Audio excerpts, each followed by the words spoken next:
Hi,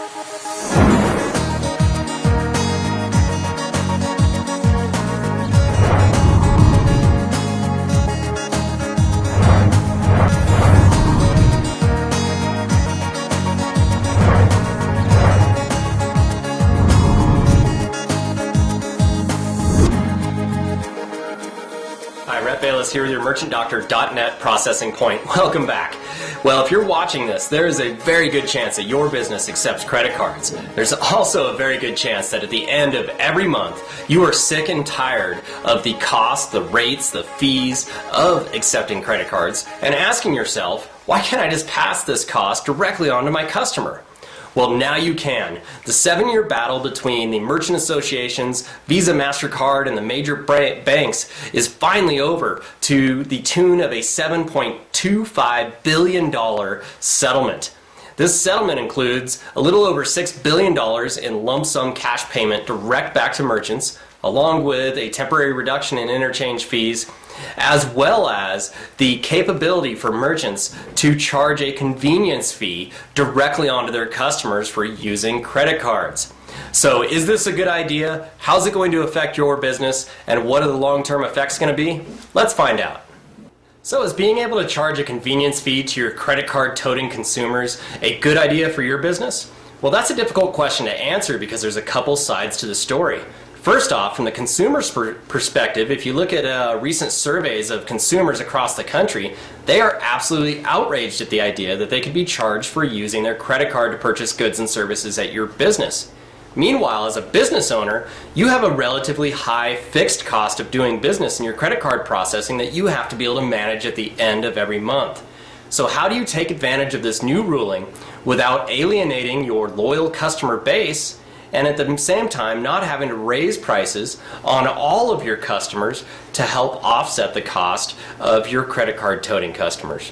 Well, the best recommendation we can come up with is to actually incentivize your consumers to put away their airlines cards, put away their corporate rewards cards, and instead pull out cash or a debit card.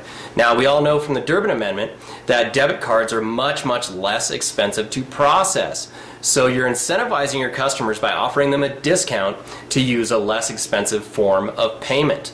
This will not punish your credit card users, and it will incentivize them to maybe think twice about how they want to pay for goods and services. So is your business going to benefit from this new ruling? Let's take a look at that. So as I mentioned earlier, there are two other benefits in addition to being able to charge a convenience fee that are going to result from this settlement offer. Now, the first one is a lump sum settlement. This is a cash payment being offered up by Visa, MasterCard of over $6 billion to an estimated 7 million plus merchants. So how do you know if you're eligible for a little piece of this big pie? That's pretty easy to figure out. If you accepted credit cards anytime between January 1st, 2004 and July of 2012, you are automatically eligible for a little piece of this big pie. Now, there is no sign up needed, so if you are being solicited to sign up as a part of the class action lawsuit, you can ignore that request. You are automatically included in this settlement offer. Now, notices of your eligibility and potential benefit amount are going to be sent out late 2012 and early 2013. Remember, there's over 7 million merchants that have to be notified, but most merchants are going to be notified prior to the end of the first quarter of 2013.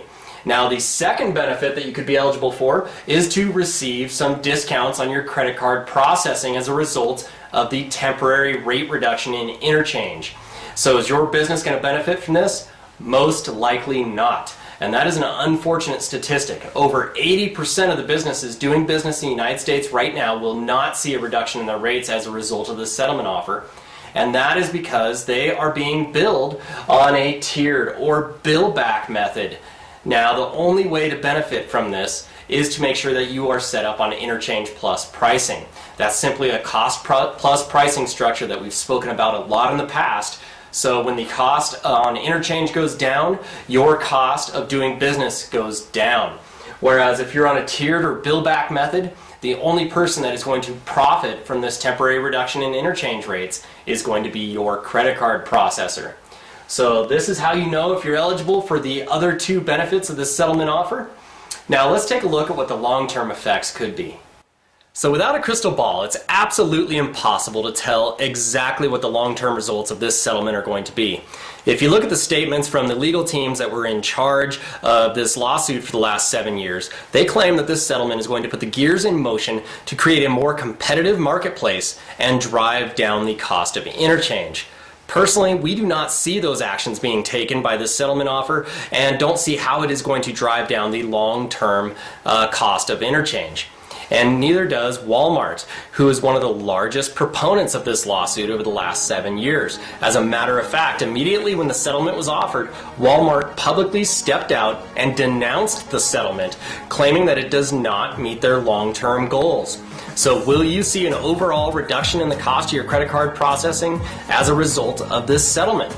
It does not look likely. However, the battle's not quite over yet, so stay tuned and we will keep you informed as to whether or not you can look forward to some more profitable times. This has been Rhett Bayless with the MErchantDoctor.net Processing Point. Make sure to leave your comments and questions below. Otherwise, jump on over to Facebook, Google+, LinkedIn, or Twitter and join the Merchant Doctor so that you can stay on top of the industry news that is going to affect your business and make your business more profitable.